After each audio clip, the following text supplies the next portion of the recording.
Bonjour, bonjour à tous. Bonjour, bonjour à tous, j'espère que vous m'entendez correctement. Je vous laisse me confirmer dans le chat que c'est bien le cas pendant que je vous partage mon écran pour qu'on puisse commencer ce webinaire. Hop, et voilà. Bon, parfait. Elisabeth me dit qu'elle m'entend. On va laisser quelques instants au dernier pour se connecter et nous rejoindre, et puis on pourra débuter ce webinaire. Bon, super, vous nous entendez, vous voyez mon écran, donc c'est parfait.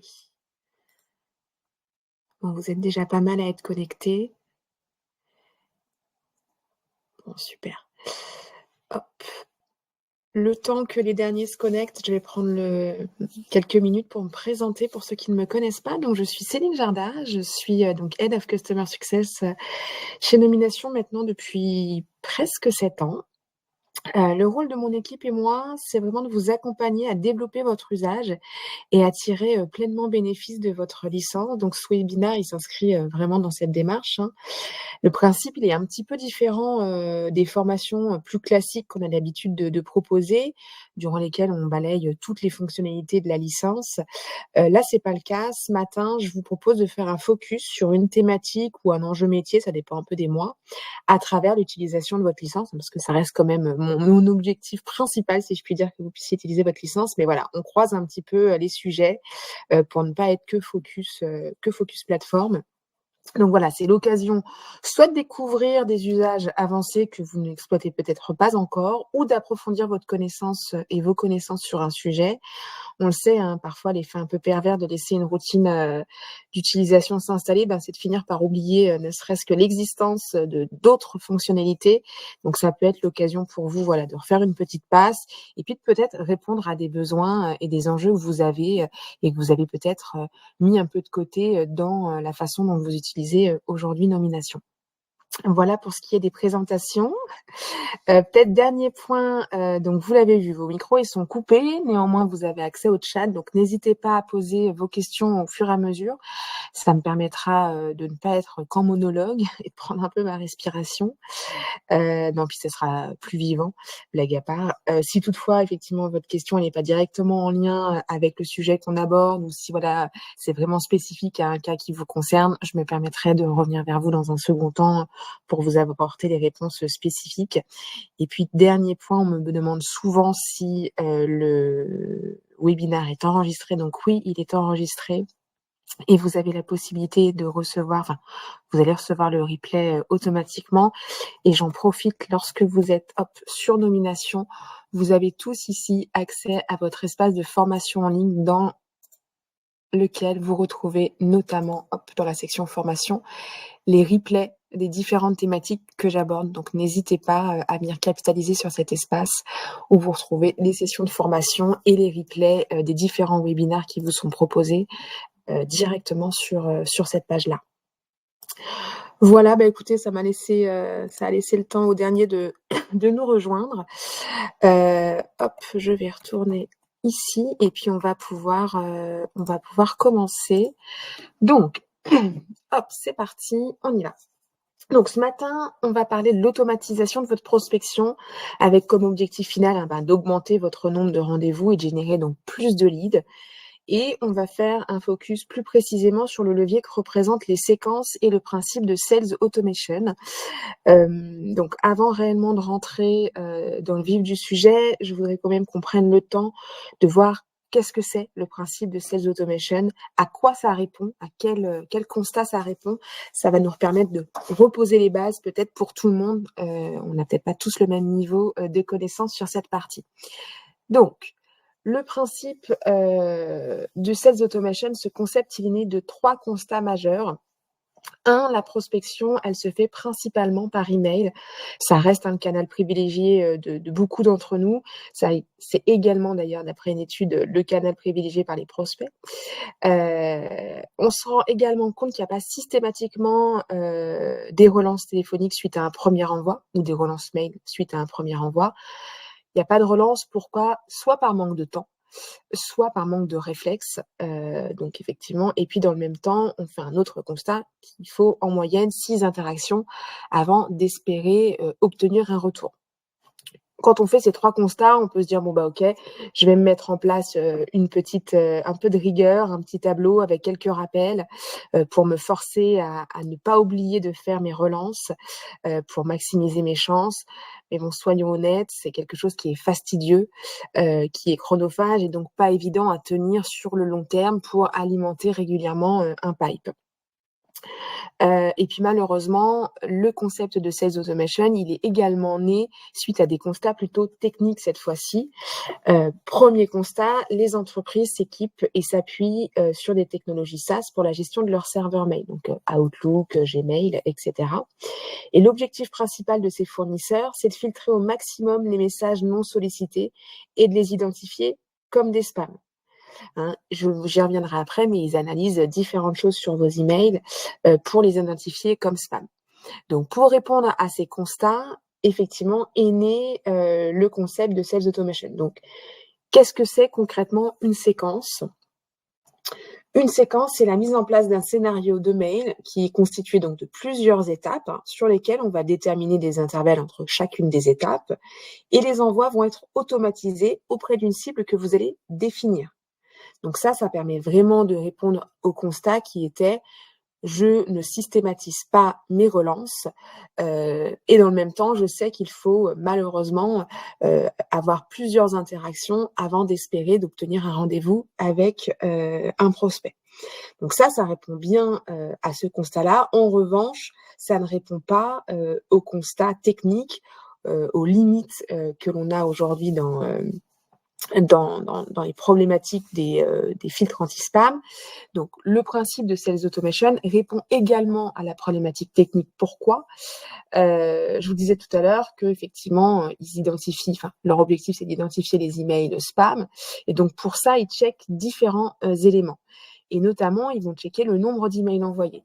Sur du Sales Automation, contrairement à ce qu'on pourrait avoir sur des campagnes, d'emailing classiques, on va essayer de reproduire le comportement d'un humain pour ne pas être identifié comme un robot. Donc pour ça, on va envoyer, les emails depuis directement une boîte mail professionnelle et pas via un serveur SMTP comme on pourrait le faire sur des campagnes emailing. On va d'ailleurs préférer utiliser une adresse mail nominative, hein, celle du sales ou de la personne qui incarne les messages. On évite absolument les boîtes mail génériques, hein.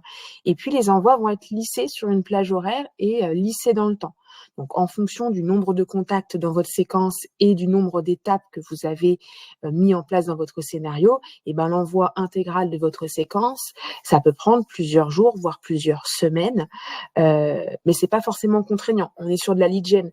L'objectif ici, c'est de vous alimenter régulièrement avec des rendez-vous, d'alimenter votre pipe, mais vous n'avez pas un enjeu de vouloir envoyer tout votre scénario avant midi. Il n'y a pas réellement d'enjeu en ce sens sur de la lead gen. Ça peut être le cas si, par exemple, c'est pas vous devez inviter, je prends mon cas à moi, bon, c'est pas des prospects, mais j'invite à un webinar, j'ai un enjeu de timing, donc je vais plutôt privilégier des envois de campagne marketing parce que je veux rapidement que tous mes emails soient envoyés à ma cible, ce qui n'est pas le cas sur la lead gen, forcément. Donc on a effectivement le fait de lisser les envois dans le temps et puis on va également limiter chaque jour le nombre d'envois, le nombre d'emails, pardon, envoyés. Donc c'est entre 100 et 150 mails par jour aujourd'hui sur nomination. Ce qu'on constate, en ce moment, c'est qu'il faut même réduire un peu ce capping parce que les systèmes de sécurité s'intensifient. Donc je dirais qu'aller vers les 80-100 mails maximum par jour. Donc pourquoi on vient capper? Ça fait écho à ce que je vous disais tout à l'heure, on vient reproduire le comportement humain. Quand vous êtes tout seul derrière votre boîte mail, vous n'envoyez pas 100 mails à la minute. Vous envoyez, un mail à 9h05 et puis ensuite un à 9h20 et ainsi de suite, un petit peu comme ça, saupoudré tout au long de la journée, d'accord? Et puis, humainement parlant, vous n'envoyez pas non plus 10 000 mails par jour. Donc vraiment, c'est ce principe-là, d'essayer de reproduire un comportement qui ne puisse pas être identifié comme un robot, quand bien même c'est réellement un robot qui est en train d'effectuer les envois, hein, puisque la mise en place de votre scénario et le déploiement de votre scénario, c'est bien un robot qui le fait. Mais l'objectif des séquences, c'est vraiment d'essayer de passer entre les mailles du filet auprès des anti-spams notamment. Donc, Ça répond vraiment au constat qu'on a fait juste au-dessus, hein. Je les remets. 1, je vais venir automatiser et systématiser des relances sur une cible que je vais définir et je vais également capitaliser sur, des éléments techniques, pour, éviter de passer, dans les spams et être directement, délivrés, inbox. Alors, quels peuvent être les bénéfices en fonction de votre métier? Si c'est pas forcément encore clair pour vous. Donc, si vous êtes plutôt sales, ça va effectivement vous permettre d'amplifier vos actions sortantes, heu, d'avoir des actions plus simples puisque comme je vous le disais tout à l'heure, vous allez pas devoir, vous mettre des petites notes à droite à gauche dans des tableaux ou des rappels agenda et cetera pour faire vos relances. Ça vous permet, d'avoir comme un double qui travaille pour vous. C'est-à-dire que vous allez passer malgré tout un peu de temps à construire votre séquence, les messages, l'audience, mais une fois que cette séquence déroule, vous pouvez, consacrer votre temps à d'autres choses. Peut-être à des relances téléphoniques, peut-être, je vous le souhaite, à prendre le temps de réaliser les rendez-vous que vous allez obtenir et après en fonction de vos missions, si vous êtes que sur de la chasse ou si vous faites aussi un peu d'élevage, ça vous permet vraiment d'optimiser votre bande passante, et le temps que vous consacrez effectivement à cette prospection, dans le dur, on va dire. Si vous êtes plutôt un profil marketing, bah là, l'objectif, ça va vraiment être de pouvoir orchestrer des séquences pour vos collaborateurs. Je prends l'exemple, nous, chez Nomination, c'est nos équipes marketing qui font de la lead gen pour nos équipes sales. Donc, c'est plusieurs personnes chez nous qui vont écrire des séquences pour chacun de nos sales en fonction de leur secteur d'activité, etc.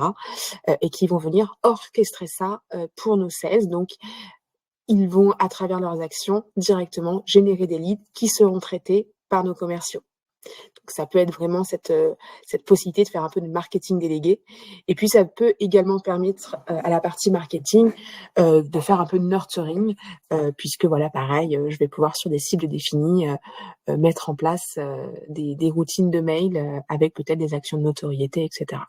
Donc vraiment 2 usages possibles et je vous le disais, pour résumer, hein, 1, vous allez pouvoir à travers cette automation automatiser des relances et maximiser vos chances d'avoir, des réponses et puis vous allez capitaliser sur une techno qui est adaptée et qui vous permet d'avoir un meilleur taux de délivrabilité inbox parce qu'effectivement un bon taux de délivrabilité, ça c'est ce que nous garantissons, chez Nomination avec, la qualité des adresses mails que l'on vous délivre. Néanmoins, ce qui va vraiment vous intéresser vous, c'est que ça arrive inbox et ça, c'est directement lié à la techno d'envoi et à la façon dont vous allez, heu, orchestrer tout ça puisque, le spam malheureusement, on n'a pas la main dessus, à notre niveau. Donc voilà, pour ce qui est du principe de Sales Automation, je pense que c'était important de reclarifier, ça avant de pouvoir démarrer. Voilà, je pense qu'il y a pas de questions, je regarde juste. Non, pas de questions. C'est que c'est clair pour vous.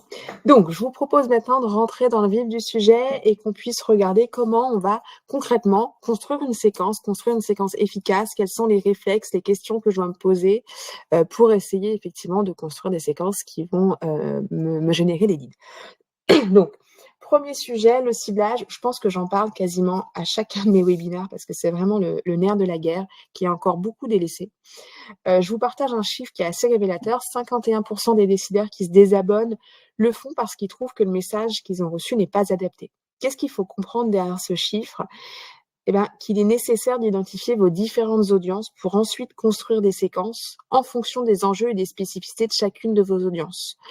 Plus vos messages seront généralistes, plus vos audiences ne se sentiront pas forcément concernées et passeront à autre chose. Donc, oui, l'objectif des séquences est d'automatiser des messages, mais c'est pas pour ça, qu'on doit pas essayer de conserver un niveau de discussion assez one to one et personnalisé. Oui, je fais de la masse, oui, j'automatise, mais je reste toujours dans une démarche, qualitative, et pertinente. Et puis, juste, je mets quand même un petit point de vigilance là-dessus. Oui, on utilise une mécanique d'automatisation. Oui, on utilise une technologie d'envoi qui est, comment dire, bénéfique. Néanmoins, ce sera pas suffisant, pour avoir des résultats, hein. Donc le premier point de départ, c'est votre audience. J'insiste beaucoup là-dessus parce que c'est une étape souvent qui est un petit peu négligée. on veut aller vite, et on simplifie un petit peu la démarche et finalement on met beaucoup de gens dans le même paquet. Donc je vous ai mis là à l'écran quelques exemples, que vous pouvez activer, des exemples de cibles que vous pouvez activer, hein. Vous pouvez activer des séquences sur vos anciens clients et là, je pense que très facilement, vous vous rendez bien compte que vous allez pas effectivement leur dire la même chose que des gens qui n'ont jamais été clients de vos solutions, de vos prestations. Vous pouvez, capitaliser sur une actualité forte. Je vais reprendre le signal, par exemple, de la nomination. Vous avez des fonctions qui sont stratégiques pour vous. Une personne qui vient de prendre son poste sur une fonction qui est stratégique pour vous, c'est sans doute plus pertinent d'aller la chercher et lui faire écrire une séquence dédiée plutôt que, quelqu'un qui est en poste depuis, 10 ans, par exemple. Vous pouvez rebondir sur des points communs, vous pouvez, rebondir également sur des comptes qui sont à fort potentiel. Alors, je vous explique et je vous montre, hop, dans nomination, je vais retourner ici. Donc, tout ce qui est ciblage se passe dans la recherche avancée. Vous avez différentes familles de critères ici qui vous sont proposés et qui vont vous permettre progressivement, en mode un peu entonnoir, de venir identifier votre audience. Donc, je prends de nouveau mon exemple. Nous, chez Nomination, franchement, on accompagne aussi bien des grands groupes que des toutes petites structures. Tout type de secteur d'activité finalement. Et donc, effectivement, ma cible pourrait être assez large, hein. Je pourrais assez facilement dire: «OK, moi, tout ce qui m'intéresse, ça va être les directions marketing parce que je travaille avec, les directions commerciales, bah, les DG parce que quand c'est des petites boîtes, c'est directement les DG et puis, ben, voilà, écoutez, moi, c'est tout ce qui m'intéresse parce que, toutes les tailles d'entreprise sont pertinentes pour moi».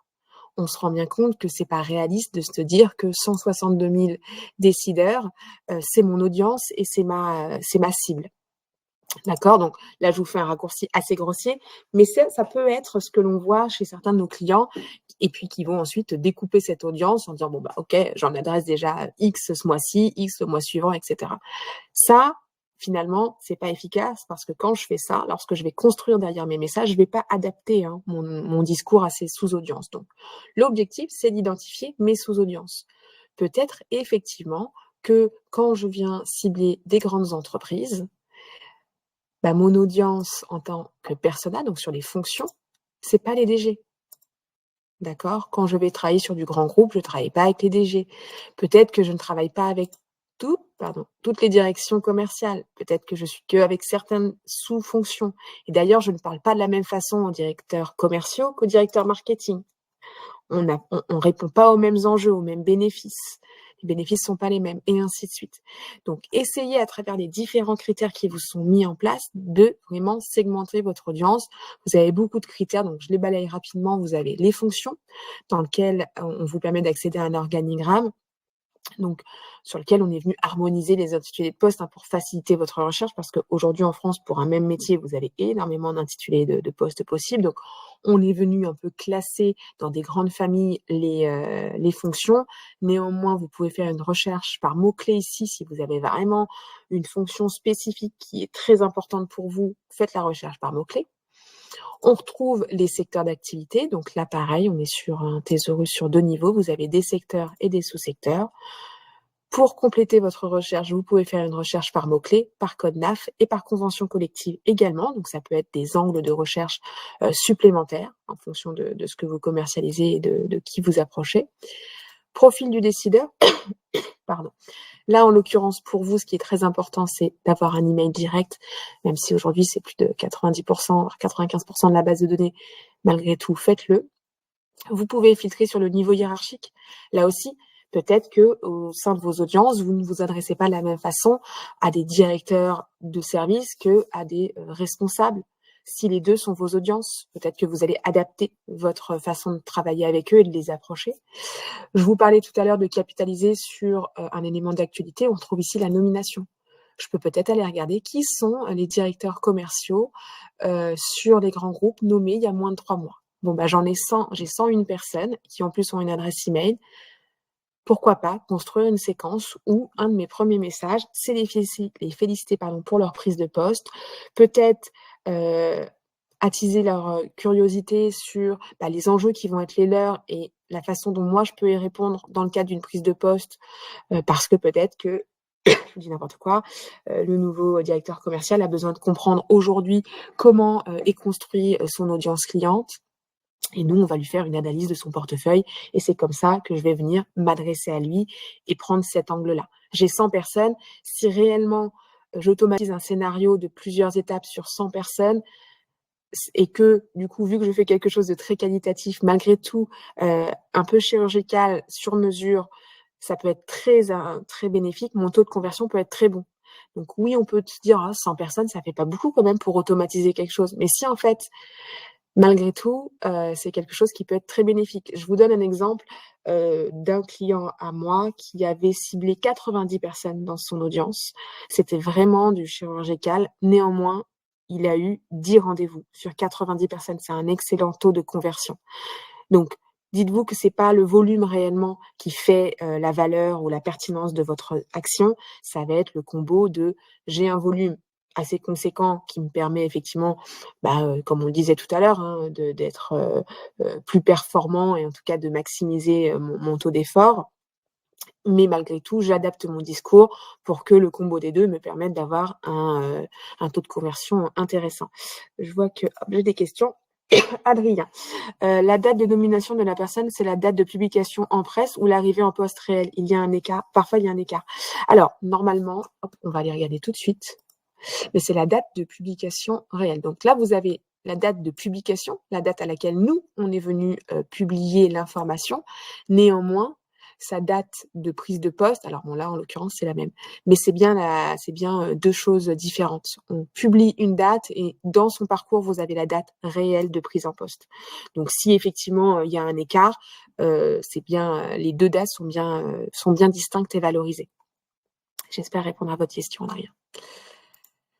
Donc voilà, les nominations. On a parlé de points communs. Pareil, ici, vous avez le filtre parcours. Vous pouvez aller regarder si je veux que des directeurs commerciaux qui vont à un moment donné travailler chez une de mes références clients qui est significative. L'Oréal est mon client depuis de nombreuses années.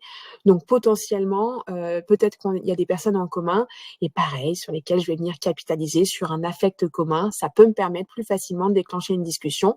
Néanmoins, je m'épargne, même si j'ai que 13 personnes, je m'épargne l'envoi manuel de X mails et X relances sur ces 13 personnes. Voilà. Donc, je vous ai mis les entreprises travaillées, mais ça pourrait être voilà, chez un de mes clients par rapport à un cursus de formation. Parfois, le lien qu'on a avec son école peut être important et ça peut être intéressant de capitaliser dessus. Profil de l'entreprise, donc vous avez les tailles d'entreprise, les types de structures, vous avez les dates de clôture de l'exercice. Ça peut être intéressant aussi parfois si, en fonction des dates, si vous voulez aller chercher des queues de budget ou autre, ça peut avoir du sens.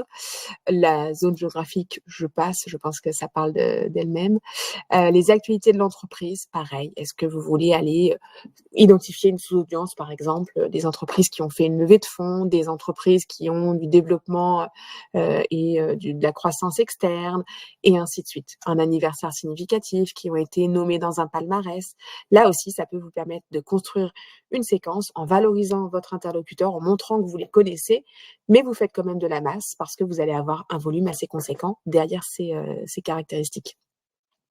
Voilà, grosso modo sur la partie de la segmentation. Donc c'est quand même un travail important à ne pas négliger. J'insiste parce que malheureusement, parfois dans un souci de gain de temps, on va un petit peu vite sur cette étape. Je vous partage un tableau que j'ai déjà partagé dans un autre webinar. Vous pouvez faire ce tableau, qui vous permet de poser à plat votre audience, vos sous-audiences et pour chacune d'elles, de commencer à réfléchir à en fait, OK, en quoi, mes DG de PME, et mes DRH grands groupes, sont différents? Quelles sont les problématiques de chacune de ces personnes-là? En quoi j'y réponds? Est-ce que je dispose de preuves? Quand je dis de preuves, c'est est-ce que vous avez peut-être des business cases, des success stories, ou autres éléments ou des livres blancs ou autres, des éléments qui viennent appuyer vos dires? Parce qu'effectivement, dire que vous allez répondre à tel enjeu, telle problématique parce que vous êtes le meilleur et que votre solution est vraiment top, c'est bien, mais c'est pas forcément suffisant pour convaincre, et faire en sorte que vous soyez légitime auprès de votre prospect pour réellement répondre à cet enjeu-là. D'accord? Donc ça c'est un premier travail aussi, pour vraiment essayer de comprendre la différence entre mes audiences et mes sous-audiences, et ça va vous permettre derrière d'amorcer le travail sur la création de votre scénario et à passer à l'étape du copywriting. Donc, deuxième étape, construire une séquence, donc il va être essentiel, de définir son dispositif dans l'ensemble, pour qu'il soit pertinent. Donc c'est important de pas se dire: «Bon, bah, je vais lancer 2 messages, puis je vais voir ce que ça donne et puis si vraiment besoin, bah, j'ajouterai des étapes, si je vois que ça a pas suffi». Je sais que pour certains, c'est un peu compliqué d'envoyer plusieurs mails. Ils sont assez réticents. Plus de 3 mails, ils pensent que c'est un peu trop insistant. Gardez en tête que, bah, ce qu'on s'est dit, c'est qu'il fallait en moyenne 6 interactions quand même pour essayer d'obtenir une réponse. Mais votre prospect, quand il reçoit votre mail, il a peut-être juste pas eu le temps de répondre. Peut-être qu'il attend un retour en interne. Peut-être qu'il a été interrompu dans la lecture de son message. Peut-être qu'il est passé à autre chose. Ou peut-être effectivement que les enjeux que vous y abordez, ils ne l'intéressent pas, ils ne l'ont pas touché. D'accord? Donc le fait d'avoir plusieurs étapes va vous permettre peut-être d'aborder un enjeu supplémentaire, d'arriver à un meilleur moment. Gardez également à l'esprit que les messages de prospection, sur les messages de prospection, le taux de mémorisation, il chute assez vite. Donc il y a pas trop d'impact à faire des relances, parce qu'effectivement, on va pas, voilà, vous dire: «Oh là là, il m'harcèle». À moins effectivement que vous soyez dans un harcèlement type: «J'envoie un mail par jour». Là, on va y revenir, la cadence a également son importance, hein. Mais donc, un scénario, une séquence, c'est minimum 3 étapes mail. C'est le minimum syndical, si je puis dire, parce qu'effectivement, votre enjeu, ça va être de tomber dans le bon timing. C'est pas votre message qui va créer le besoin chez votre prospect. Votre enjeu, c'est de tomber au bon moment. Votre prospect, il a un besoin, il a des besoins et donc vous devez tomber au moment où effectivement, bah, ce besoin, il est en haut de la pile, et donc vous devez également, répondre à ce besoin en valorisant derrière le bon enjeu et cetera. Donc les relances, elles vont vous permettre de maximiser vos chances. Donc il faut essayer de raconter une histoire. Vos mails, ils doivent se suivre, ils doivent être cohérents les uns avec les autres, mais ça doit pas être une répétition les uns après les autres, d'accord? Chaque mail doit apporter quelque chose de différent et une valeur complémentaire au précédent, d'accord? Donc vous devez vraiment repartir de ce tableau en quels sont les enjeux, de, ma cible, de cette cible-là et finalement un enjeu égale un email, d'accord? Il ne faut pas tout dire, tout déballer dans votre mail, c'est important. Beaucoup là aussi font cette erreur-là, se disent: «Bah oui, mais s'il dit que ce mail, il faut vraiment qu'il sache tout ce qu'on fait parce qu'on fait pas que ça, on fait ça, ça et ça et ça». Soyez certains, tout le monde a beaucoup, de cordes à son arc. On a tous beaucoup de bénéfices, beaucoup de solutions, beaucoup de services. Malheureusement, si vous mettez tout dans un seul mail, vous allez avoir du mal à construire un scénario assez long parce que vous aurez tout dit, donc vous allez faire une répétition. 2, capter l'attention de votre interlocuteur en ayant des mails très denses, très fournis, c'est pas facile et donc pensez que votre prospect va essayer à l'intérieur de votre mail avec tous les bénéfices que vous couvrez, d'identifier celui qui pile poil répond à ses besoins, c'est un peu utopique. Il ne fera pas cet effort. Gardez en tête que votre prospect n'a pas sollicité votre mail, il est occupé, il est sursollicité. La lecture, elle doit être facile et donc un enjeu, un mail, c'est simple. Un mail, tout mon pitch commercial, c'est plus compliqué. Ça permet moins de transformer. Donc, là aussi, même principe, pardon. Je vous propose d'écrire un scénario un peu à plat, du moins au début quand vous commencez, ça c'est je trouve assez intéressant. Donc là pareil, je viens me dire: «OK, mon scénario, combien il a d'étapes?» On a dit minimum 3 étapes et vous allez donner à chaque fois quel est l'objectif de mon premier message? Quel sera le call to action? Quel sera le rythme, la cadence? On a dit effectivement que vous alliez déterminer un nombre de jours d'intervalle entre chacune de vos étapes. d'accord? Donc si je reviens juste au-dessus, au niveau de la fréquence, je n'ai pas réellement de bonnes pratiques et de points de repère précis à vous partager. Ce que je peux vous dire, c'est que quand les délais entre 2 envois sont trop courts, ça peut avoir un effet spam un petit peu, d'accord?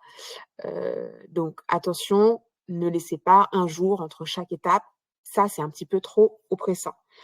Néanmoins, ne faites pas non plus des écarts trop longs parce que du coup, ça peut être noyé dans la masse et vous perdez le bénéfice d'avoir fait des relances, d'accord? Donc il faut trouver un juste milieu, 5, 7 jours, voilà, à peu près. Vous pouvez parfois laisser beaucoup d'écart entre 2 étapes. Ça, je vous conseille de le faire quand vous faites, par exemple, je vous dis n'importe quoi, 4 étapes mail assez rapprochées et que vous mettez en place une 5e qui va être plutôt du recontact. D'accord? Je vous explique. Là, par exemple, à date maintenant, je vais mettre en place une séquence de 4 étapes sur ma cible que je vais espacer, comme je vous le disais, entre 4 et 7 jours. Et puis, il va y avoir, une fois que ma séquence sera terminée, en réalité, on va tomber dans les ponts de mai. Donc, je vais laisser passer peut-être 2 semaines, 3 semaines entre la réception de ma dernière étape, ma 4e étape et la réception de ma 5e étape pour finalement faire un email, un peu de recontact. J'ai essayé de vous joindre il y a quelques semaines pour tel et tel sujet et voilà, et vous réembrayez. Donc ça peut être volontaire, mais plutôt comme une étape vraiment supplémentaire à déjà un scénario plus resserré. Ça, c'est important. Vous pouvez également diversifier vos canaux. Vous le verrez, je vais vous le montrer. Vous avez effectivement la possibilité d'automatiser l'envoi d'emails. Ça ne vous empêche pas de compléter vos actions avec des étapes plutôt de relance téléphonique. Aujourd'hui, malheureusement, vous en faites l'expérience quotidienne, hein, la prospection, c'est une activité qui est compliquée, sur laquelle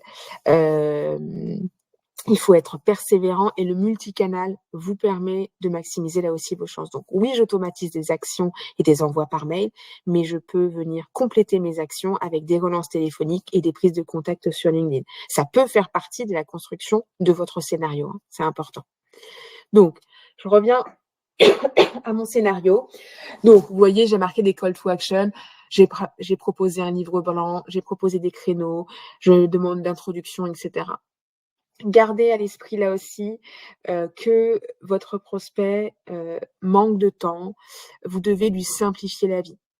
Donc, et vous souhaitez également déclencher une discussion. Donc, quand je marque téléchargement du livre blanc, voyez dans quelle mesure il est bénéfique pour vous que ce livre blanc soit en lien cliquable ou pas dans votre mail. Si votre objectif, c'est de déclencher une discussion et que vous mettez le livre blanc ou votre business case ou tout autre support directement en lien cliquable dans votre mail, sans doute que vous allez réussir à avoir un clic, mais vous n'aurez pas forcément une réponse. D'accord? Le partage d'un contenu vous permet effectivement de faire un peu de notoriété et d'avoir de la visibilité auprès de votre audience, mais ça ne permet pas forcément une réponse. Très peu de gens prennent connaissance d'un contenu, puis répondent à un mail en disant « Ah bah j'ai lu votre contenu, super, faisons un rendez-vous ensemble ». C'est assez rare. Donc si vous voulez que ce contenu vous permette de déclencher une discussion, teasez votre contenu. On a dernièrement fait l'analyse de nanani nanana, j'aimerais vous le présenter, est-ce que ça vous dirait de savoir ce qui s'est dit sur ce sujet-là? Essayez de faire en sorte que votre prospect vous réponde « Oui, j'aimerais que vous puissiez me présenter les derniers chiffres publiés sur la rémunération des cadres ». Je dis n'importe quoi, ça dépend de vos sujets, mais voilà, par exemple. Donc, pensez toujours à ça. Comment je construis un message pour déclencher une discussion? D'accord? La proposition de créneau, là, pareil, 2 écoles, ceux qui mettent leur lien Calendly, ceux qui mettent directement une proposition de rendez-vous. Moi, personnellement, je suis pas forcément fan du lien Calendly, mais certains d'entre vous, disent que ça fonctionne. Enfin, il y a vraiment toujours les 2 écoles, qui s'affrontent sur ce terrain-là. Moins il y a d'efforts à fournir pour votre prospect, mieux c'est. Voilà, moi, quand on me prospecte et qu'on me demande d'aller regarder dans un agenda d'une tierce personne nos créneaux communs, faut vraiment que j'ai très, très, très envie de faire le rendez-vous. Donc bon, Mais ça dépend. Donc je vous ai mis sur le côté droit quelques bonnes pratiques sur le copywriting, de vos messages. J'ai une matinale qui est dédiée, donc vous y avez accès dans le replay que je vous ai présenté en début de webinaire. Mais globalement, gardez en tête qu'il faut que vos emails soient conversationnels, que vous êtes sur du B2B et pas sur du B2C, donc évitez les verbes d'action, heu, comme, capitaliser, nanana, découvrez, tatati, et cetera. C'est pas forcément les codes, qui sont associés à une démarche B2B et à une démarche, finalement, de prospection, humaine, si je puis dire. Donc vous devez incarner votre message. Oui, vous automatisez, mais ça reste vous, en tant que sales, qui êtes en train, de venir prospecter, telle ou telle personne. Donc vous avez envie d'avoir un rendez-vous. Je vous contacte, j'accompagne actuellement des entreprises sur tel sujet, je voudrais m'entretenir avec vous. C'est pas on, c'est pas voilà, c'est pas l'entreprise et cetera. C'est vous avez accompagné des entreprises sur tel et tel enjeu.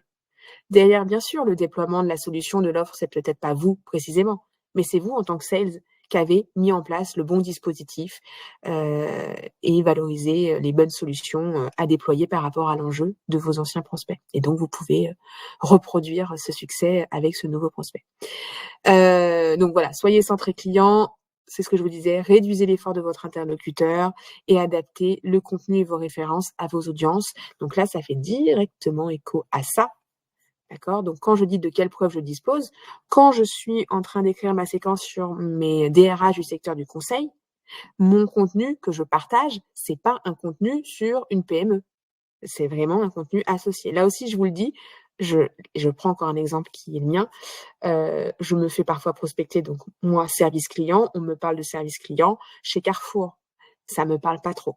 Ça me permet pas de me projeter. Donc vraiment important, adaptez vos contenus et vos références à la sous-audience et c'est pour ça que le travail préalable où vous mettez à plat les choses, il est important. Ça va vous permettre plus facilement de construire votre contenu, votre scénario et le copywriting. Nathalie me dit: «Lorsque vous proposez une date de rendez-vous dans l'email, vous limitez les options et votre interlocuteur n'est peut-être pas dispo. Quel entre-deux entre calendrier et un rendez-vous figé?» Bah, s'il est pas dispo, mais qu'il est intéressé, il va vous répondre. Moi, j'aime bien, le côté, «Est-ce qu'on peut se parler mardi prochain matin, je peux vous appeler?» Quelque chose d'assez finalement engageant, parce que votre prospect peut avoir un peu «peur» entre guillemets que vous l'appeliez mardi matin et lui, il est pas dispo et donc il va vous le dire. Heu, donc tester, ça marche quand même mieux, enfin je trouve que ça marche quand même mieux, les choses un peu précises. Vraiment les choses qui sont engageantes, où j'ai l'impression que c'est vraiment un one to one. C'est à moi, que cette personne propose un rendez-vous. Vous aurez toujours un mardi prochain. Il y a toujours un mardi prochain, il y a toujours un jeudi prochain, il y a voilà, donc on ne met pas une date précise, on met un jour de la semaine, ça marche toujours, donc là, on n'a pas de problème là-dessus. Et puis au pire, entre-temps, vous êtes pas dispo le mardi prochain, c'est pas grave, vous avez eu ce que vous vouliez. Votre prospect vous a répondu. Il a marqué de l'intérêt pour avoir une interaction avec vous et donc c'est bon. De proposer plusieurs créneaux, oui, à voir si ça a du sens. Je l'ai pas, testé enfin, je l'ai pas testé sur de la prospection. Vous pouvez le faire, mais là, vous prenez un peu plus ouais, vous pouvez le faire. À voir si faites le test et et faites-nous le rex, Nathalie, savoir si, c'est vraiment, bénéfique ou pas, mais oui, pourquoi pas? Effectivement. En tout cas, ça reste dans une démarche où c'est quelque chose, d'engageant et donc ça, c'est plutôt chouette, je trouve. Ah bah, vous m'aviez fait une question, j'avais pas vu, pardon. Donc voilà, sur cette partie. Heu, une autre Nathalie. N'est-il pas possible de lui proposer de nous envoyer ses disponibilités? Bah, ça fait directement écho, à réduire l'effort.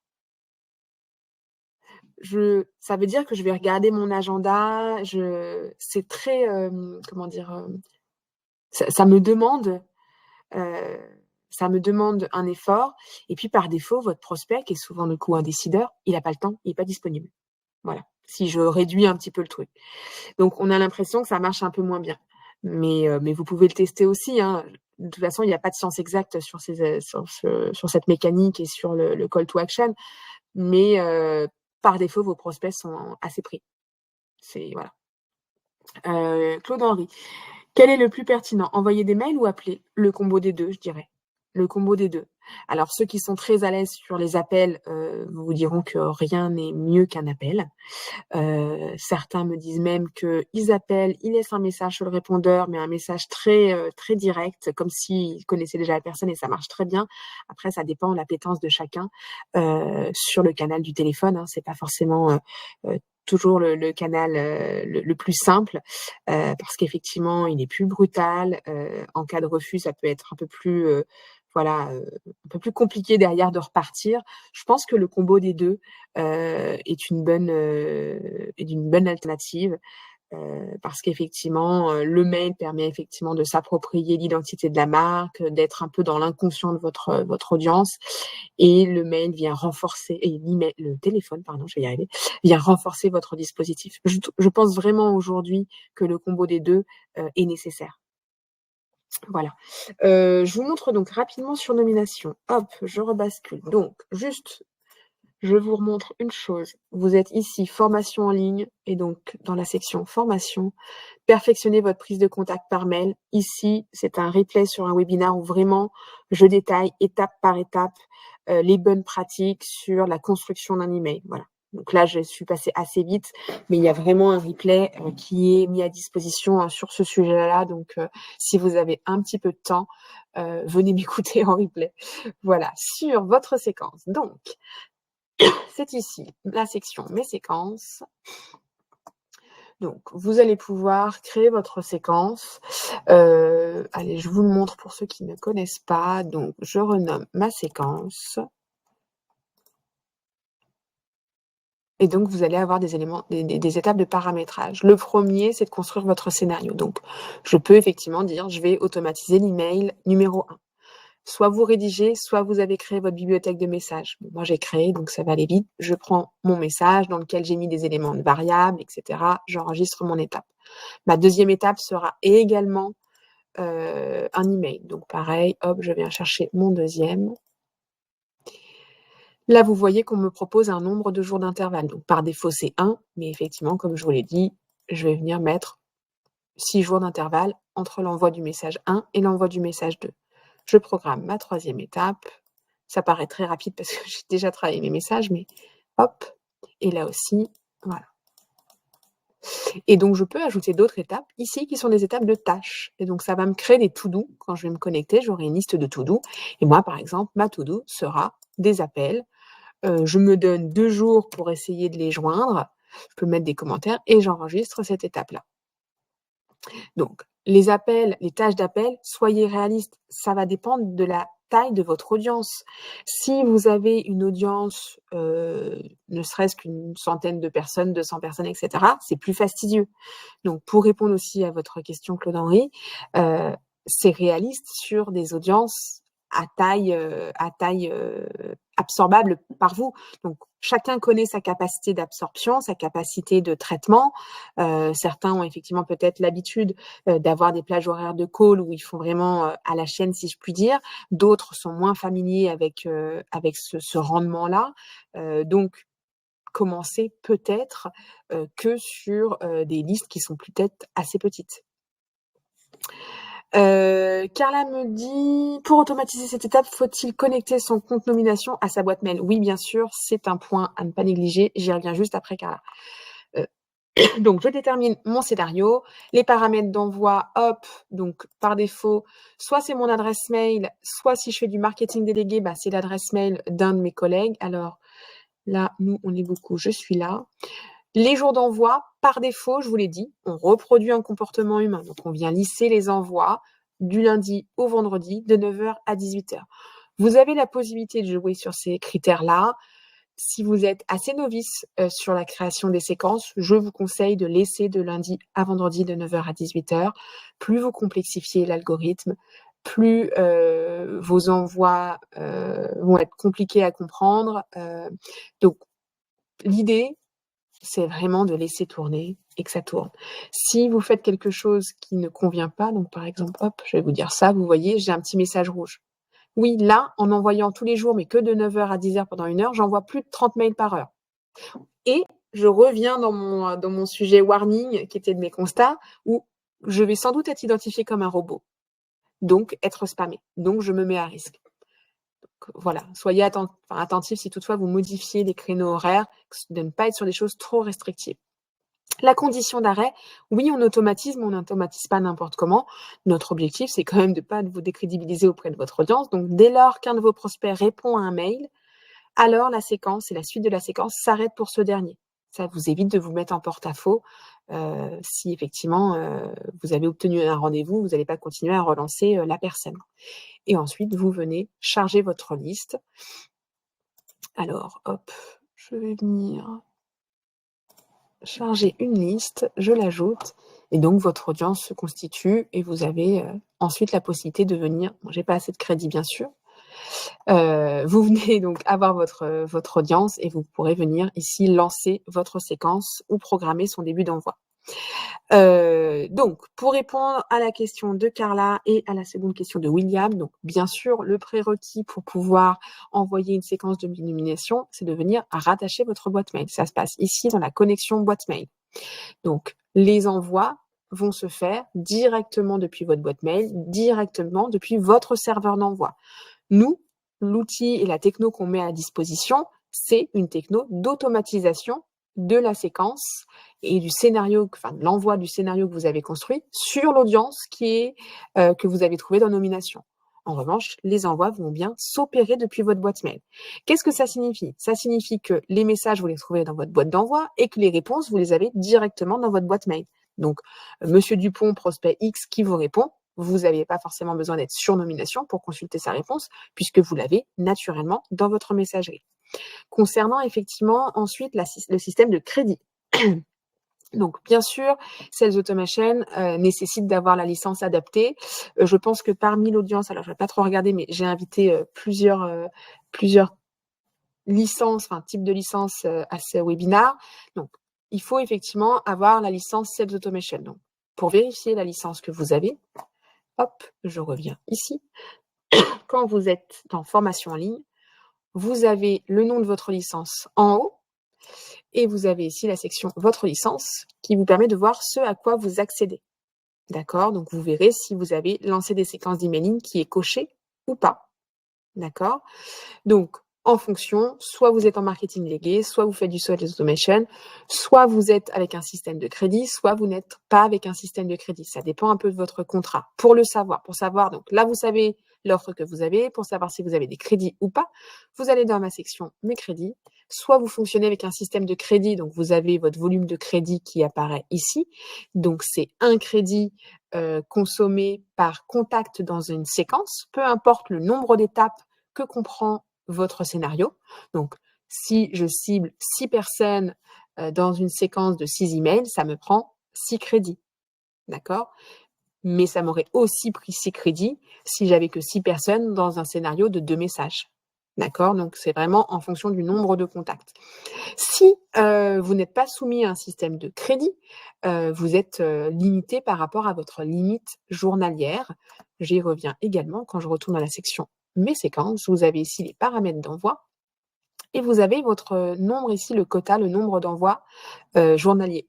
Donc, il est par défaut à 100. Moi, je vous recommande de le baisser un petit peu puisque les systèmes de sécurité s'intensifient. Donc ça reste votre limite. Si vous êtes sur un Sales Automation illimité, votre limite, c'est la limite journalière. Et cette limite journalière, elle n'est pas mise pour vous restreindre ou vous embêter. Hein. Elle est mise en place pour garantir de passer entre les filtres anti-spam et que vous ne soyez pas identifié comme un robot. D'accord? C'est vraiment ça qu'il faut avoir en tête. Autre question, quel format de liste? Quel format de la liste nomination? Pas de fichier Excel ou CSV? Ça dépend aussi de votre contrat manuel. Par défaut, vous êtes sur des licences de consultation sur Nomination. Donc, l'objectif, c'est d'avoir accès à notre donnée depuis la plateforme, de pouvoir l'exploiter à travers des outils comme là, je viens de vous montrer le Sales Automation. Mais certains d'entre vous ont la possibilité de faire des exports. Et là, pareil, si vous souhaitez voir si vous avez ce droit-là, vous avez mes crédits. Et si vous avez des crédits ici d'export, c'est que votre contrat prévoit des crédits d'export. C'est assez rare, en toute transparence. C'est plutôt les équipes marketing qui ont souvent des crédits d'export pour leur permettre d'enrichir leur CRM ou de faire des campagnes en dehors des solutions qu'on propose.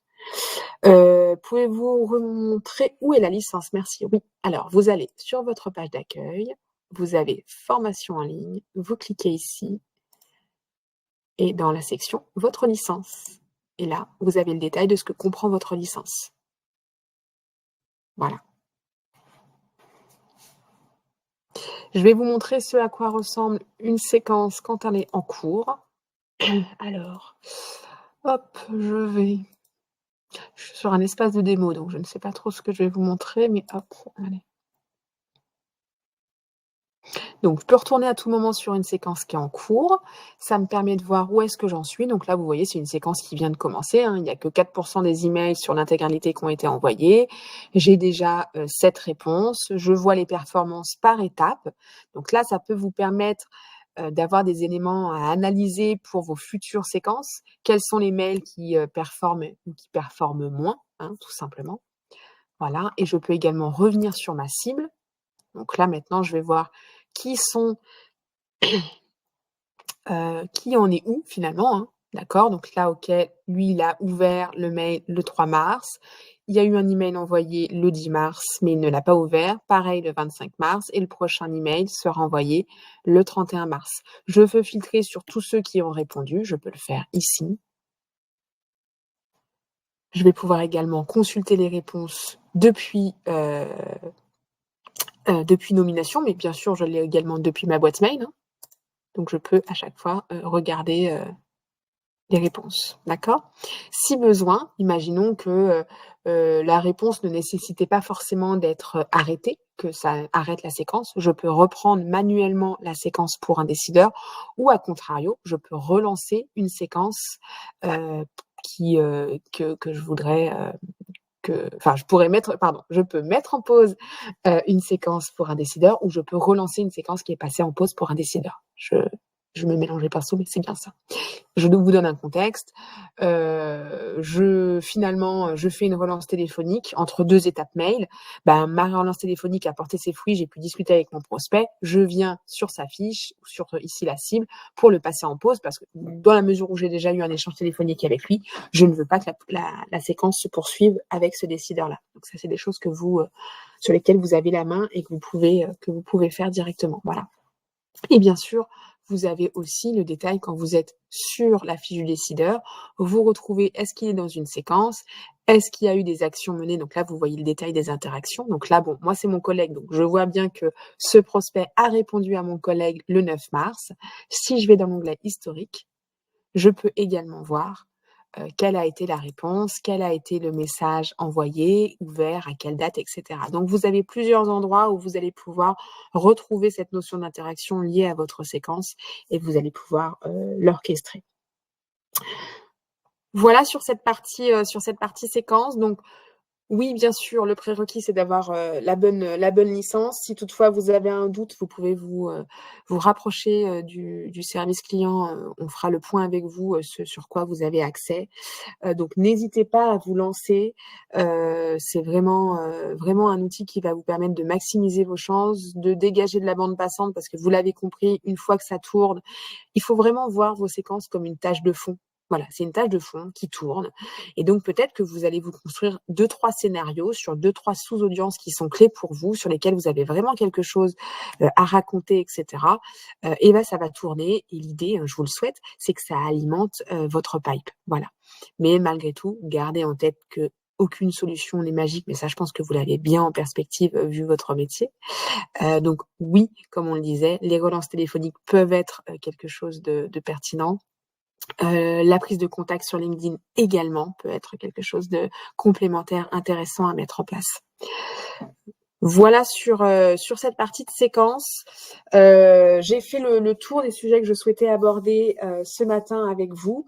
Bon, ouais, ça, je vous avais mis quelques chiffres, je vous le passe, mais grosso modo, ce que fait ressortir ce graphique, ça, on est venu analyser toutes les séquences de l'année passée de nos clients et finalement, il faut trouver un juste milieu dans le nombre d'étapes que vous mettez dans vos séquences. Vous voyez, plus on ajoute d'étapes, plus le gain il est un peu marginal. Quand j'ai 6 étapes, la 6e étape ne m'apporte que 9% supplémentaires en termes de taux de réponse. Donc voilà, ça commence un peu à s'essouffler. Donc je vous disais, 3 étapes, c'est le bénéfice, c'est quand même le assez, enfin entre le taux d'effort pour construire vos étapes et le bénéfice en taux de réponse, ça reste assez intéressant. Au-delà, c'est, plus marginal. Donc peut-être que le taux d'effort, le jeu ne vaut pas, enfin voilà, ne vaut pas le coup. Voilà, bon, je vous ai remis ça à l'écran, mais en résumé, donc les séquences, ça va vous permettre, vous l'avez compris, d'automatiser l'envoi d'un scénario de mail, d'augmenter votre délivrabilité en boîte de réception, de maximiser vos chances d'obtenir des réponses, d'optimiser, on l'a vu, votre bande passante et de mesurer l'efficacité de vos actions puisque vous allez accéder à vos taux d'ouverture, de clics, vos taux de réponse et vous allez pouvoir capitaliser sur ces éléments pour construire de nouveaux scénarios peut-être plus intéressants, plus pertinents et progressivement améliorer votre taux de transfo, puisque c'est vraiment ça l'objectif, hein, c'est de voir ce qui fonctionne et de dupliquer des succès. C'est aussi la raison pour laquelle ça n'a pas forcément de sens parfois de lancer une séquence directement sur 500, 600 personnes, 800 personnes, parce que si ce que vous avez mis en place malheureusement ne fonctionne pas, vous avez grillé des cartouches auprès de 800 personnes. Il faut mieux commencer petit, voir ce qui fonctionne et ensuite dupliquer ce qui a fonctionné sur une petite cible, sur une plus grosse cible. Voilà. Manuel me demande si j'ai des exemples de séquences à partager. Alors oui, quand vous êtes dans nomination, j'y reviens, hop. Quand vous faites ici créer une séquence, là, on vous propose des modèles. Vous pouvez partir de 3 modèles. C'est des modèles qui sont à personnaliser. Donc, bien sûr, vous devez quand même mettre vos enjeux, vos bénéfices, etc. Mais c'est des exemples qu'on vous propose, qui peuvent vous permettre de, voilà, un petit peu de vous lancer et de pas forcément partir d'une page blanche. Pour répondre à votre question. Je ne sais pas si d'autres ont des dernières questions à me poser, n'hésitez pas. Non, j'ai l'impression qu'on a fait le tour. Bon, bah écoutez, super. N'hésitez pas à nous partager vos retours d'expérience, notamment Nathalie sur le call to action pour est-ce qu'il faut ou non proposer des créneaux horaires ou pas, est-ce qu'il faut être précis ou pas. Ça peut toujours être intéressant. L'idée, c'est qu'on puisse effectivement se nourrir des retours d'expérience des uns et des autres. Pourrait-on avoir accès à la présentation? Oui, vous allez recevoir le replay par mail dans quelques minutes, il n'y a pas de souci. Ce ne sera pas le PowerPoint en lui-même, mais ce sera le replay avec l'accès aux slides. Bon, bah voilà, bah écoutez, je vous souhaite une très bonne journée, une bonne prospection, et puis hâte de voir vos séquences se lancer sur nomination. Je vous souhaite à tous une très bonne journée.